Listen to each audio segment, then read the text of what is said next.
Yes, स्वरूप और सलोनी का मैच है यार। ठीक है, खुशी का भी आ गया। ठीक है बेटा, बिजनेस डिसीजन को लेने में माइक्रो इकोनॉमिक्स कैसे हेल्प करता है? यस, इस्तेमाल करो, थोड़ा कॉन्सेप्ट इस्तेमाल करो। क्या कॉन्सेप्ट था बिजनेस इसका, माइक्रो इकोनॉमिक्स का? बच्चे लोग, माइक्रो इकोनॉमिक्स उन्होंने ये पढ़ा था कि जो माइक्रो इकोनॉमिक्स है वो ग्रीक वर्ड से आया हुआ है, जिसको हम लोग क्या बोलते हैं, माइक्रोस बोलते हैं, जिसका मतलब ही होता है स्मॉल और one of the part of the million things.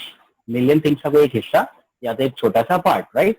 ठीक है, इंडिविजुअल बोल सकते हो, पर्टिकुलर्स बोल सकते हो, एक्सेट्रा, तो उसको ही स्टडी करता है। और जो माइक्रो इकोनॉमिक्स है, तो अगर ये स्टडी करेगा इंडिया को, तो इंडिया को पूरा ऐसा होल नेशन स्टडी तो नहीं करेगा। इंडिया में जितने बिजनेसेस है सबको तो स्टडी नहीं करेगा, लेकिन एक साथ में स्टडी नहीं करेगा। लेकिन अगर वो पर्टिकुलर फर्म्स की बात हो, पर्टिकुलर इंडस्ट्रीज की बात हो, पर्टिकुलर सेक्टर्स की बात हो, तो उस पर्टिकुलर सेक्टर्स को, इंडस्ट्रीज को और फर्म्स को क्या कर सकता है, बिजनेस को क्या कर सकता है, वो स्टडी कर सकता है, राइट? कर सकता है कि नहीं कर सकता है? यस, कर सकता है। तो माइक्रो इकोनॉमिक्स अगर इंडिविजुअल बिजनेस को स्टडी करता है, तो इंडिविजुअल बिजनेस में क्या स्टडी करेगा? तो इंडिविजुअल बिजनेस भी ये स्टडी करेगा कि उस इंडिविजुअल बिजनेस का मार्केट बेस क्या है, वो इंडिविजुअल बिजनेस का जो प्रोडक्ट है उसका मार्केट में वैल्यू क्या है, मतलब कि वो नंबर 1 प्रोडक्ट है, नंबर 2 प्रोडक्ट है, नंबर 3 प्रोडक्ट है, वॉट एवर, कौन सा प्रोडक्ट है, राइट? ठीक है, तो वो प्रोडक्ट्स को कैसे ज्यादा से ज्यादा क्वांटिटी बेचना है मार्केट में, उससे रिलेटेड जो पॉलिसी होता है उसको हम लोग कौन सा पॉलिसी बोलते हैं? बेचने का पॉलिसी, सेल्स पॉलिसी बोलते हैं, राइट? ठीक है, तो ये जो सेल्स पॉलिसी हो गया, और साथ में सामान, देखो मार्केट में जब बिकता है जब आपके सामान का प्राइस क्या हो, अप्रोप्रिएट हो, राइट? और अप्रोप्रिएट प्राइस क्या होता है? आपके कॉम्पिटिटर्स के कंपेयर में आपका प्रोडक्ट का प्राइस क्या होना चाहिए, थोड़ा सा लो होना चाहिए, या तो आपके कॉम्पिटिटर के कंपेयर में आपके प्रोडक्ट का जो क्वालिटी है वो स्लाइटली क्या होना चाहिए, अपग्रेडेड होना चाहिए, अच्छा होना चाहिए, राइट? तो आपका प्रोडक्ट मार्केट में ज्यादा क्वांटिटी बेच सकता है, राइट? ठीक है, तो जितने भी बिजनेस डिसीजन होते हैं इकोनॉमी के अंदर, बिजनेसेस के अंदर, चाहे वो कितना क्वांटिटी मैन्युफैक्चर करना है, कब वो मैन्युफैक्चर करना है, राइट? किसके लिए मैन्युफैक्चर करना है, राइट? और कौन से मार्केट में बेचना है, उसका प्राइस क्या रखेंगे हम लोग, ताकि ये सारे एक्टिविटी इसलिए परफॉर्म करती है बिजनेस, ताकि उसका क्या हो सके, जो प्रॉफिटेबिलिटी है वो क्या हो सके, बढ़ सके। क्या हो सके उसका प्रॉफिटेबिलिटी बढ़ सके। बच्चे लोग देखो, बिजनेस डिसीजन में माइक्रो इकोनॉमिक्स का रोल बहुत बड़ा होता है, लेकिन अल्टीमेटली वो रोल का मीनिंग क्या निकलता है, कंक्लूजन क्या निकलता है, कि जिस पर्टिकुलर फर्म के जो पॉलिसीज बनाने में हेल्प कर रहा है माइक्रो इकोनॉमिक्स, उस पर्टिकुलर फर्म का जो प्रॉफिटेबिलिटी है वो क्या होना चाहिए, मैक्सिमाइज होना चाहिए। क्या होना चाहिए बच्चे लोग? मैक्सिमाइज होना चाहिए। ये इसका बेसिक क्या है, मूल मंत्र है, किसका? माइक्रो इकोनॉमिक्स का, बराबर? यस, सबको समझ में आया? बिजनेस डिसीजन में microeconomics plays a very important role, ठीक है, for taking the crucial business decision. Crucial business decision क्या होता है बेटा? What to produce, how to produce, when to produce, right? And how much quantity is to be produce, right? क्या price रखना है सामान का ताकि आ सके, hence it will helps to what, maximise the profitability. चल, मूल मंत्र का मतलब बेटा अल्टीमेट गोल, यही समझता हूँ। अल्टीमेट गोल क्या होता है बिजनेसमैन का, कि मेरा प्रॉफिट क्या करना है, मैक्सिमाइज करना। प्रॉफिट मैक्सिमाइज कब होता है बच्चे लोग? एक बार वापस रिवाइज करता हूँ। जब आपके पॉलिसी अच्छे होंगे, तो sales policy, price policy, etcetera, right? और ये सब पॉलिसी बनाने में हेल्प कौन करता है? हमें हेल्प करता है सिंपल सा माइक्रो इकोनॉमिक्स का थियरी। अंडरस्टूड? नेक्स्ट पॉइंट पे जा सकते हैं अभी हम लोग, यस और नो? पॉइंट नंबर नेक्स्ट, या 6 पॉइंट पे चलें। गवर्नमेंट के लिए भी बहुत यूजफुल होता है, ठीक है। गवर्नमेंट को माइक्रो इकोनॉमिक्स का स्वरूप रिपीट करो बेटा, 3-4 बार बता दिया मैंने। देखो बस सिंपल सी बात है, माइक्रो इकोनॉमिक्स किसको स्टडी करता है? जितने भी हमारे कंपनीज हैं पूरे देश में, पूरे नेशन में, उन सबको एक साथ में स्टडी नहीं करता है। क्या करता है, एक एक इंडस्ट्री को क्या करता है, स्टडी करता है, ठीक है, बराबर। अच्छा, तो अब एक कंपनी को स्टडी कर रहा है तो उस कंपनी के बारे में डिटेल्स बता सकता है कि कंपनी को सामान बनाने में खर्चा कितना लगता है, उसका प्राइस क्या रखना चाहिए, ताकि कंपनी का जो प्रॉफिटेबिलिटी है वो क्या हो, कम ना हो, सॉरी क्या हो, ज्यादा हो। प्रॉफिटेबिलिटी कम ना हो, ज्यादा हो। तो मेन एम क्या होता है फर्म का, किसी भी बिजनेसमैन का मेन एम होता है कि मेरा प्रॉफिट पिछले साल के कंपेयर में इस साल क्या होना चाहिए, बढ़ना चाहिए। ये कब बढ़ेगा, जब आप ज्यादा आउटपुट बेचोगे तब। और ये ज्यादा आउटपुट कब बिकेगा आपका, जब आपका प्रोडक्शन का पॉलिसी, सेल्स का पॉलिसी, कॉस्ट का पॉलिसी, प्राइस का पॉलिसी आपका सही रहेगा तो। और ये सारे पॉलिसी बनाने में कौन हेल्प करता है, ये बनाने में माइक्रो इकोनॉमिक्स बिजनेसमैन का हेल्प करता है, ठीक है। बस इतना सा आपको याद रखना, अंडरस्टूड? एक बार रीड करता हूं मैं, micro economics, I think so आवाज तो बराबर, आवाज आ रहा है बेटा? अब इसको कैसे लगाऊं मैं, तो यहाँ लगा लेता हूँ।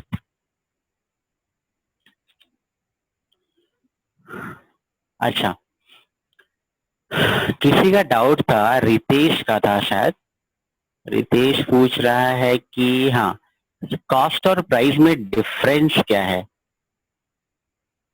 बेटा कॉस्ट का मतलब होता है किसी भी सामान को बनाने के लिए, ध्यान से सुना रितेश, किसी भी सामान को बनाने के लिए है ना, कुछ चीजों की जरूरत होती है जिसको हम लोग क्या बोलते हैं, फैक्टर्स। लैंड हो गया, लेबर हो गया, कैपिटल हो गया और एंटरप्रेन्योर हो गया। तो ये चार चीज जो लगते हैं, राइट ना, ठीक है। तो ये चारों चीजों को हमें पेमेंट देना पड़ता है। अगर ये लोग सामान बनाएंगे तो ऑब्वियसली हमें इनको पेमेंट देना पड़ेगा, राइट।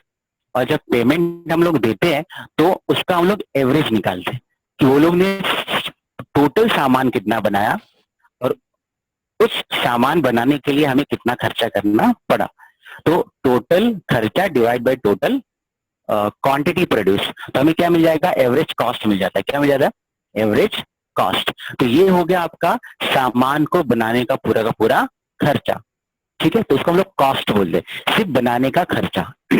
और अगर हम लोग प्राइस की बात करेंगे तो प्राइस का मतलब होता है कि मार्केट में सामान को किस रेट पे बेचा गया, उसका मेन प्राइस क्या था। तो जो कॉस्ट होता है ना, कॉस्ट में अगर हम लोग टैक्सेस को और प्रॉफिट को ऐड कर देंगे, ठीक है, टैक्सेस को और प्रॉफिट को ऐड कर देंगे तो क्या बन जाएगा, वो प्राइस बन जाता है, ठीक है रितेश। जिसको हम लोग क्या बोलते हैं, MRP। क्या बोलते हैं बेटा, मैक्सिमम रिटेल प्राइस, ठीक है, मैक्सिमम रिटेल प्राइस के नाम से जाना जाता है, ठीक है। कॉस्ट मतलब फैक्ट्री में सामान को बनाने के लिए कितना खर्चा हुआ उसको कॉस्ट बोलते। फैक्ट्री से निकाल के जब सामान मार्केट में लाया गया और किस रेट पे उसको बेचा गया, तो जो रेट होता है उसका पर्टिकुलर, उसको लोग प्राइस बोलते हैं। तो कॉस्ट में सिर्फ खर्चा होता है, लेकिन प्राइस में क्या होता है, खर्चा plus taxes and profit. Taxes and profit जब कॉस्ट में ऐड कर देंगे तो दैट कॉस्ट बिकम्स व्हाट, क्या, प्राइस, सेलिंग प्राइस बोलते हैं उसको, ठीक है, SP। हाँ, मेरी आवाज अटक रही है, सबको बराबर आ रही है क्या मेरी आवाज? क्योंकि मुझे नहीं लग रहा है कि मेरी आवाज अटक रही है, एक्चुअली आवाज फट रहा है अभी, ऐसा क्यों हो रहा है पता नहीं। आ रहा है आपका वॉइस, आ रही है, ऐसा क्यों हो रहा है?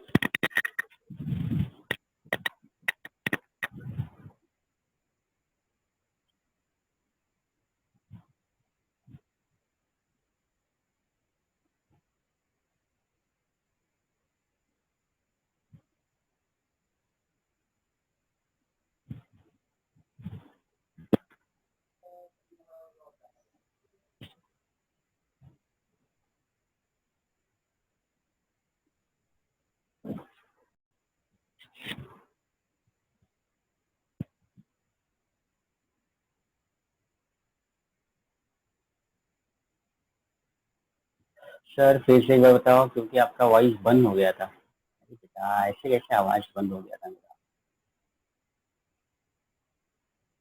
अभी आवाज आ रहा है रितेश?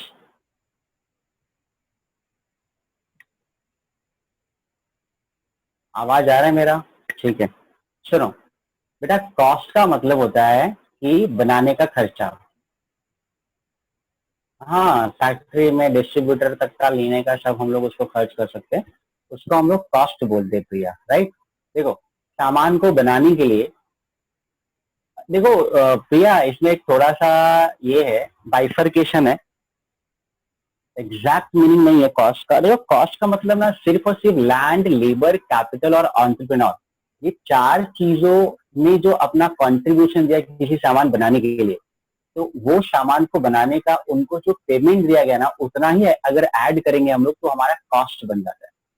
अगर आप ट्रांसपोर्ट बोलते हो, ट्रांसपोर्ट, राइट, और डिस्ट्रीब्यूटर तक सामान लेके जाने का, तो उसको बेटा सेलिंग कॉस्ट बोलते हैं, वो अलग कॉस्ट कॉस्ट हो जाता है। देखो, ऐसा बाइफर्केशन में बता रहा हूँ, डिटेल में बता रहा हूँ। कॉस्ट मतलब, सर काजल को ऐड करो। अरे अभी कहाँ है काजल?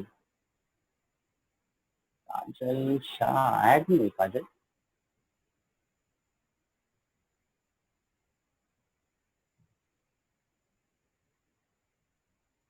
आज काजल पीछे कैसे रह गई? चलो हाँ, आ गई। हाँ, सुनो क्या बात कर रहे थे हम लोग। ठीक है, समझ में आ रहा है?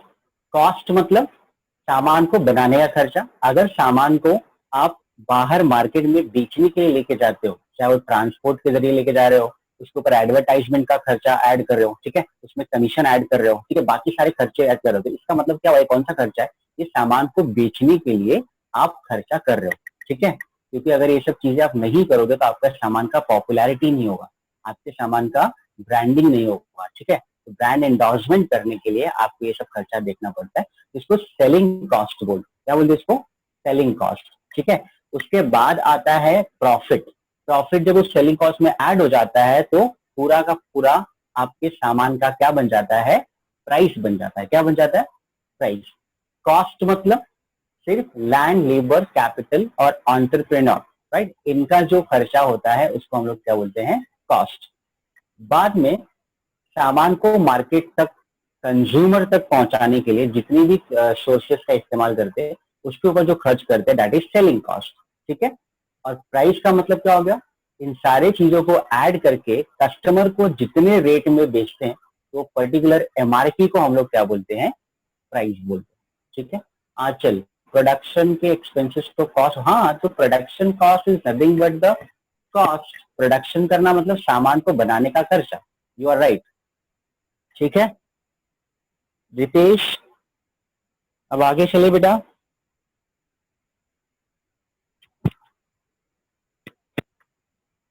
रितेश,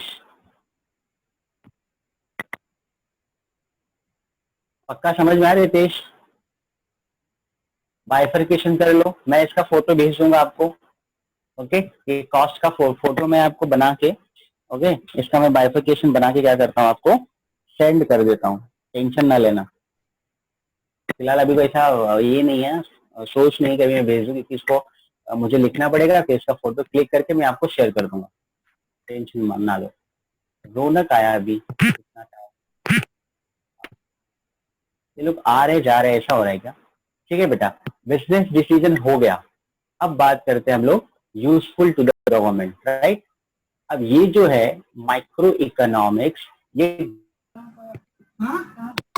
गवर्नमेंट, बताओ क्या गवर्नमेंट को हेल्प करता है? देखो, बहुत ज्यादा तो हेल्प नहीं करता है, बट माइक्रो लेवल पे गवर्नमेंट को बहुत ज्यादा हेल्प करता है। It is useful to government in framing the economic policy. अब इकोनॉमिक पॉलिसी होते हैं कुछ सरकार के, जिसको बनाने में माइक्रो इकोनॉमिक्स क्या करता है? हेल्प करता है। कैसे? टैक्सेशन पॉलिसी हो गया। देखो बेटा, ये पूरे देश में एप्लीकेबल होता है, लेकिन पूरा देश टैक्स नहीं भरता है। अगर हम लोग इनकम टैक्स की बात करें, जिसको हम लोग क्या बोलते हैं? डायरेक्ट टैक्स, जो कमाता है 5 लाख के ऊपर, वही ये टैक्स क्या करता है? भरता है। 5 लाख के नीचे जो होता है वो ये टैक्स नहीं भरता है, ठीक है। तो 5 लाख के ऊपर वाला अगर एक टैक्स भरता है तो ये सब लोग नहीं भरते ना। इंडिया में वैसे भी 100% में से सिर्फ और सिर्फ 12 से 15% लोग ऐसे हैं जो टैक्स का डिटेल सरकार को देते, मतलब अपने इनकम का डिटेल सरकार को देते हैं। इसमें से 15% में से आधे लोग ऐसे हैं जो एक्चुअली मनी में टैक्स भरते हैं, मतलब कि 7% से 8% लोग ही ऐसे हैं जो एक्चुअल टैक्स अगर इंडिया में बेचते हैं। मतलब आप अंदाजा लगा सकते हो कि 138 करोड़ जो हमारा पॉपुलेशन है करंट के हिसाब से, उसमें से हमारे समझ लो सिर्फ 8% लोग ही है जो क्या करते हैं 5 लाख के ऊपर कमाते हैं। ठीक है, देखो ऐसा टैक्स का डेटा बोलता है, ऐसा मैं नहीं बोलता हूँ। ठीक है, इसमें बहुत सारे प्रॉब्लम है क्योंकि इसमें बहुत सारे लोग अपने पैसे का प्रॉपर डिक्लेरेशन या डिस्क्लोजर नहीं करते, मतलब कि टैक्स का चोरी करने के लिए लोग क्या करते हैं, बताते नहीं। तो इसीलिए सिर्फ 7-8% लोग ही है जो सरकार को टैक्स भरते। तो बेटा मेरा कहने का मतलब क्या है कि ये कुछ लोग है जिनके ऊपर टैक्सेशन पॉलिसी लगता है। तो ये कैसा हो गया है, माइक्रो इकोनॉमिक्स हुआ या मैक्रो हुआ, ये माइक्रो इकोनॉमिक्स हो गया। ठीक है, तो टैक्सेशन पॉलिसी बनाने के लिए क्या कि किससे कितना टैक्स वसूलना है ताकि जिससे टैक्स ले रहे उसको ज्यादा बर्डन ना हो और उसको ज्यादा प्रॉब्लम ना हो, और उससे टैक्स लेकर हम लोग किसके ऊपर खर्च करेंगे, जो पुअर होगा। ठीक है, तो ये क्या हो गया, माइक्रो लेवल का हो गया। इसलिए क्या होता है, माइक्रो इकोनॉमिक्स गवर्नमेंट को टैक्सेशन पॉलिसी बनाने में क्या करता है, हेल्प करता है। आपको टैक्स का पॉलिसी का मतलब समझ में आ गया, डायरेक्ट टैक्स का रेट क्या होगा और किसको किसको लागू होगा ये, और इनडायरेक्ट टैक्स। इनडायरेक्ट टैक्स मतलब जीएसटी। जीएसटी कौन से सामान पे कितना लगेगा ताकि गरीब को ज्यादा प्रॉब्लम ना हो, और टैक्स ज्यादातर किससे लिया जाए, अमीरों से लिया जाए। तो इस पॉलिसी को जो डिटरमाइन करता है उसको कौन सा पॉलिसी बोलते हैं, टैक्सेशन पॉलिसी। और ये टैक्सेशन पॉलिसी बनाने में सरकार को माइक्रो इकोनॉमिक्स क्या करता है, अपने माइक्रो स्टडी से डिटेल इंफॉर्मेशन निकाल के सरकार को ऑफर करता है, और सरकार उस इंफॉर्मेशन के बेस पे क्या करता है, अपने टैक्स के पॉलिसी को डिटरमाइन करता है, मतलब कि तय करता है। ठीक है बेटा, चलो पब्लिक एक्सपेंडिचर की बात करते हैं। बेटा पब्लिक एक्सपेंडिचर क्या होता है, पब्लिक एक्सपेंडिचर क्या होता है, पब्लिक मतलब हमारे जनता का खर्चा नहीं है। पब्लिक का मतलब यहाँ पे गवर्नमेंट होता है, क्या होता है, सरकार। मतलब कि सरकार का जो पूरा खर्चा होता है ना साल भर का, उसको हम लोग बोलते हैं पब्लिक एक्सपेंडिचर। ठीक है, सरकार कहाँ पे खर्च करती है, सरकार बहुत जगह खर्च करती है। याद करो लास्ट ईयर लास्ट में मैंने आपको बजट के बारे में बताया था। किसके बारे में बताया था, बजट के बारे में। ठीक है, तो बजट का मतलब ही क्या होता है, total estimated revenue of the government and total estimated expenditure of the government. साल भर में सरकार को कितना पैसा आएगा और साल भर में सरकार कितना पैसा खर्च करेगी, इसका जो एक एस्टिमेशन रहता है, लेखा जोखा जो रहता है, उसको हम लोग क्या बोलते हैं, बजट बोलते हैं, या तो फिस्कल पॉलिसी बोलते हैं। याद आ रहा है, फिस्कल पॉलिसी। ये फिस्कल पॉलिसी का एक हिस्सा है, दो हिस्से होते हैं ना इसमें। ठीक है, हाँ ईयरली होता है बेटा। ओके, ये दो हिस्से होते हैं ना इसमें फिस्कल पॉलिसी में, एक होता है इनकम का साइड और दूसरा होता है खर्चे का साइड। तो इसे एक ही हिस्सा बता रहा है, कौन सा वाला, इनकम एक्सपेंडिचर का साइड, कि सरकार साल भर में कौन कौन से डिफरेंट डिपार्टमेंट में खर्च करती है। जैसे कि क्या हो गया, हेल्थ केयर डिपार्टमेंट हो गया। हेल्थ केयर डिपार्टमेंट के ऊपर सरकार ने इस बार का प्लान बनाया था कुछ 1 लाख करोड़ खर्च करने का। Rural development and agriculture and rural development के लिए सरकार ने इस बार 3 लाख करोड़ रुपए का क्या किया था, प्रोविजन किया था। राइट, ठीक है। रोडवेज को डेवलप करने के लिए सरकार ने कुछ 80 to 90,000 करोड़ का प्रोविजन बनाया था। राइट, ठीक है। एजुकेशन को डेवलप करने के लिए कुछ 88,000 करोड़ का प्रोविजन बनाया था। ये सारे के सारे जो है कि किसके ऊपर कितना पैसा खर्च करना है, ये भी कौन बनाता है, सरकार बनाती है। इसको क्या बोलते हैं, पब्लिक एक्सपेंडिचर। और इन सारी पॉलिसीज को बनाने के लिए कौन गाइड करता है सरकार को, सरकार को it is guided by the micro economics. Micro economics का जो एनालिसिस है, माइक्रो इकोनॉमिक्स का जो थियरीज है, वो सरकार को क्या करता है, गाइड करता है पब्लिक एक्सपेंडिचर पॉलिसी बनाने में। Got it. Public expenditure policy is made by government on the basis of the microeconomic study. Microeconomics के स्टडी के बेसिस पे सरकार क्या करता है, पब्लिक एक्सपेंडिचर पॉलिसीज बनाता है. समझ गए? प्राइस पॉलिसी क्या होता है? प्राइस पॉलिसी मतलब सरकार बहुत सारे सर्विसेज या सामान क्या करती है, लोगों को बांटती है, या बहुत सारे ऐसे बोलते हैं कि नेसेसरी सामान है जिसको सरकार ने अपने प्राइस के कंट्रोल में रखा है, भले से प्राइवेट कंपनी ही क्यों ना बेचे. ठीक है, जैसे कुछ दवाइयां हो गई, ग्रेन्स हो गए, राइट, समथिंग केरोसिन वगैरह हो गया. ओके, तो ये सारी चीजें हैं जो इम्पोर्टेंट है ह्यूमन बींग्स के लिए. इसलिए सरकार इसको क्या करती है, रेगुलेट करती है, और इसका प्राइस क्या करती है, सरकार खुद तय करती है. और प्राइस कैसे तय होता है? डिमांड एंड सप्लाई के जरिए तय होता है. ठीक है, ओके, तो etcetera. Micro economics is also useful to government framing the different economic policies. कौन कौन सा पॉलिसीज?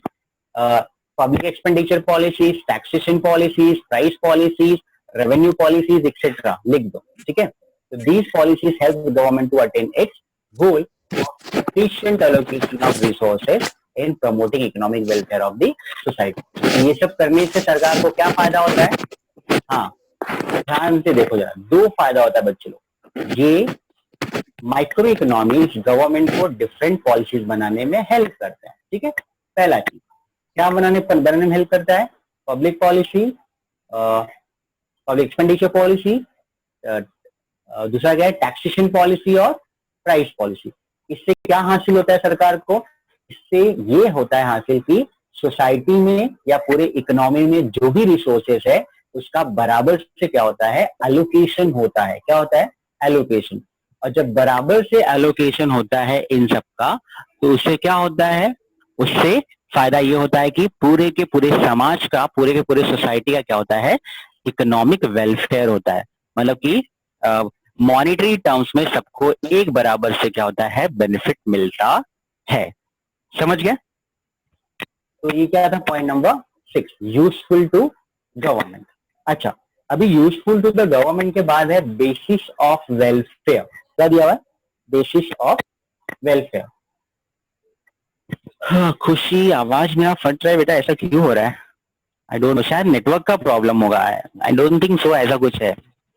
मेरा ब्लूटूथ भी नया है, नया खरीदेला है मैंने. प्रॉपर वॉइस प्रॉपर है. ऐसा तो कुछ होना नहीं चाहिए. Proper voice.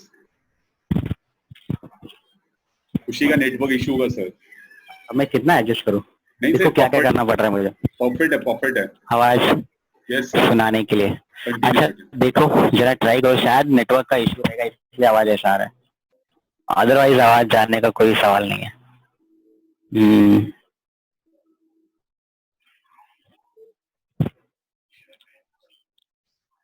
ठीक है, चलो देखते हैं. लास्ट पॉइंट देख लो. मुझे बता दो कि माइक्रो इकोनॉमिक्स का डेवलपर कौन है? Alfred Marshall. बराबर. माइक्रो इकोनॉमिक्स को किसने डेवलप किया है? प्रोफेसर डॉक्टर अल्फ्रेड मार्शल, जिन्होंने किताब लिखा था प्रिंसिपल्स ऑफ इकोनॉमिक्स. और उनका जो थियरी है इकोनॉमिक्स का, वो किसको अप्रोच करता है? कौन सा अप्रोच फॉलो करता है? वो फॉलो करता है वेलफेयर ओरिएंटेड अप्रोच. कौन सा अप्रोच फॉलो करता है? Welfare oriented approach. बेटा एक सिंपल सी बात है, पॉइंट नंबर 6 को ही पॉइंट नंबर 7 क्या कर रहा है? एक्सप्लेन कर रहा है.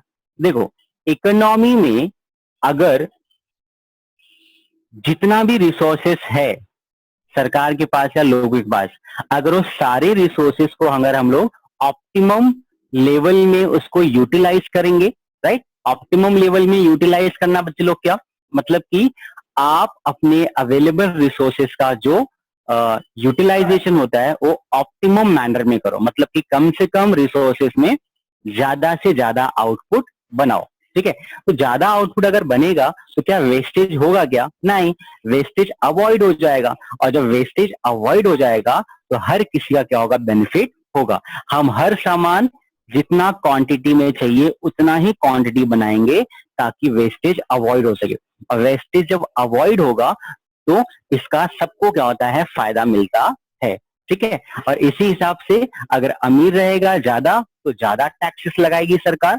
अगर थोड़ा सा कम पैसे वाला रहेगा, मतलब मीडियम इनकम ग्रुप वाला ऑफ फैमिलीज रहेगा तो उसके ऊपर क्या करेंगे, थोड़ा सा मॉडरेट टैक्स रेट आएंगे।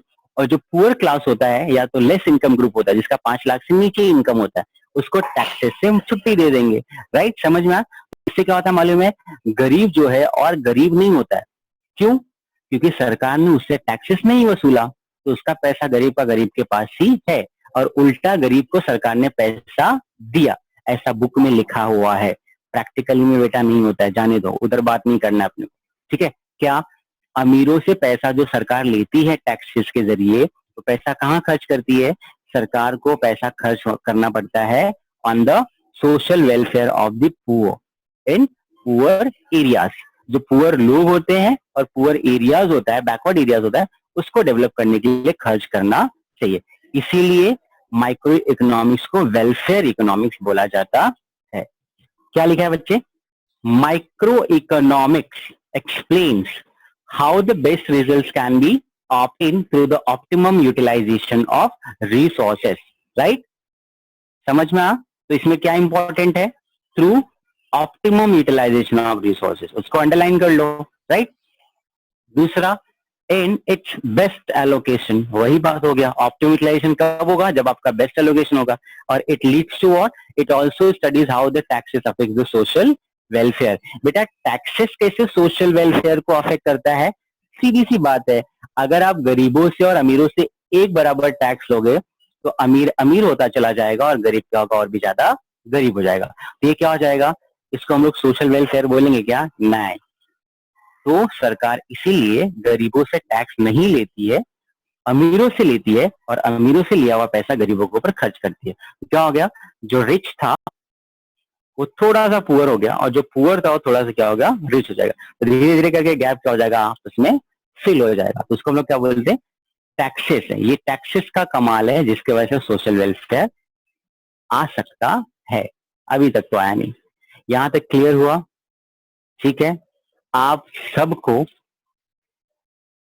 हर एक पॉइंट में कौन सा पर्टिकुलर, सर इसमें टैक्स का क्या रोल है? रितेश, टैक्स का ये रोल है बेटा कि अगर हम गरीब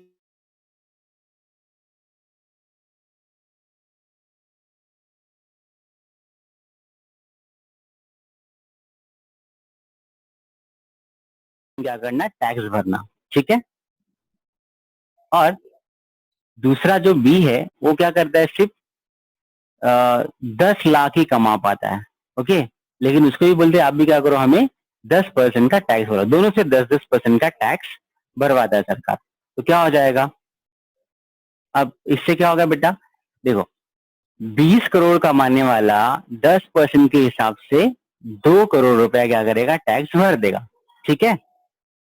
और जो 10 लाख कमा रहा है वो भी क्या करना पड़ेगा? उसको अपने कमाई का पूरा 10 लाख में से 10% मतलब 1 लाख रुपए उसको क्या करना पड़ेगा? टैक्स भरना पड़ेगा। तो ये क्या हो जाएगा? अमीर जो है वो उल्टा और अमीर ही है, और गरीब जो है उल्टा और गरीब होते जा रहा है, ठीक है। ये प्रॉब्लम होता है। इसीलिए ना क्या होता है, 20 करोड़ कमाने वाले को 30 से 40% टैक्स लगाओ, और जो 10 लाख कमा रहा है उसको आप ना लगाओ टैक्स, या तो 5% ही टैक्स लगाओ, उससे ज्यादा नहीं, ठीक है। ऐसा केस होता है। अंडरस्टूड? आंचल का कुछ था। आंचल बोलती है कि अगर बस 8% पॉपुलेशन टैक्स पे करेगा तो डिफरेंस है पुअर और रिच में, वो कैसे कम होगा? नहीं कम होगा ना बेटा। इसलिए सरकार क्या करती है? बहुत सारा लोन लेती है ना। उसको क्या बोलते हैं? पब्लिक बोरिंग्स बोलते हैं, पब्लिक फाइनेंस बोलते हैं उसको, पब्लिक बोरिंग। और बहुत सारा पैसा हमारा सरकार उधार लेते रहता है हर साल। क्या करने के लिए? पॉवर्टी को खत्म करने के लिए। लेकिन पॉवर्टी पता नहीं कितना बड़ा कोरोना वायरस है कि ये जल्दी क्या होता है बेटा? आंचल खत्म ही नहीं हो रहा है ना। पिछले 1950 से हमारी गवर्नमेंट कोशिश कर रही है पॉवर्टी खत्म करने का, लेकिन none of the government is pretty much serious about what? Eradicating the poverty. कोई भी सीरियस नहीं है पॉवर्टी को फिनिश करने के लिए। कहाँ से पॉवर्टी खत्म होगा? और द थिंग इज दैट कि सरकार बहुत अच्छे पॉलिसीज बनाती है, पूरी दुनिया में हमारे पॉलिसी का बड़ा इज्जत होता है, लेकिन इम्प्लीमेंटेशन हमारा बहुत ही वर्स्ट है। ठीक है। पब्लिक बोरोइंग्स में गवर्नमेंट बॉन्ड भी आता है, हाँ, वो उसको हम लोग बोलते हैं अपने देश से बोरो करना, और बाहर से लाना उसको हम लोग बोलते हैं external borrowings. Internal and external borrowings होता है। तो जो बॉन्ड वगैरह लेते हैं उसको इंटरनल बोलते हैं, और जो बाहर से लोन लेकर आते हैं वर्ल्ड बैंक वगैरह से उसको एक्सटर्नल बोरोइंग्स बोलते हैं। हम पढ़ेंगे आंचल, ये हमारा एक चैप्टर है money market and capital market बेटा, उसमें आएंगे तो हम लोग इसके बारे में पढ़ेंगे, ठीक है। तो यही बात है कि सरकार तो हमारी सीरियस रहती है, लेकिन हमारे जो डीएम होते हैं, कॉर्पोरेटर्स होते हैं, एमएलए होते हैं, एमपीज होते हैं, मिनिस्टर्स होते हैं, ये लोग क्या करते हैं, पैसा सब खा जाते हैं, है ना। सारा पैसा पार्टी फंड में चला जाता है। अभी देखो 20 लाख करोड़ का क्या हुआ, पॉलिसी गवर्नमेंट ने परसों अनाउंस किया। आपको लगता है उससे कुछ फायदा होगा इकोनॉमी को? नहीं फायदा होगा, क्योंकि वो पैसा क्या होगा, जो एमपीज एमएलए के जो चमचे लोग रहेंगे, वो चमचे लोगों को कंपनी खोल खोल के क्या करेंगे, दे देंगे, और पैसा क्या करेंगे 2 साल 4 साल में बर्बाद कर देंगे, लोन लेकर बिजनेस करेंगे, और सब पैसा खा पी के मस्त एंजॉय कर लेंगे, और उसके बाद बोलेंगे कंपनी हमारी नहीं चल रही है, ठीक है। और कंपनी नहीं चल रही है, जो लोन लिया था वो लोन किस में चला जाएगा, एनपीए में चला जाएगा, non performing assets, bad debts to the bank, और बैंक फिर क्या हो जाएगा, मरने लगता है। फिर सरकार क्या करेगी, उस सरकारी बैंक को किसी दूसरे बड़े बैंक के साथ क्या करती है, मर्ज कर देती है। तो यही सब हमारे हिंदुस्तान की कहानी है। आप जैसे जैसे इकोनॉमिक्स को आगे पढ़ोगे, है ना, आपको पूरा कहानी क्लियर होगा। बहुत प्रॉब्लम है सर, वो पैसा पैसा जीडीपी का 10% है, तो क्या वो लोन लेके, हाँ बेटा लोन लेकर ही आएगा। गवर्नमेंट के पास इतने पैसे नहीं है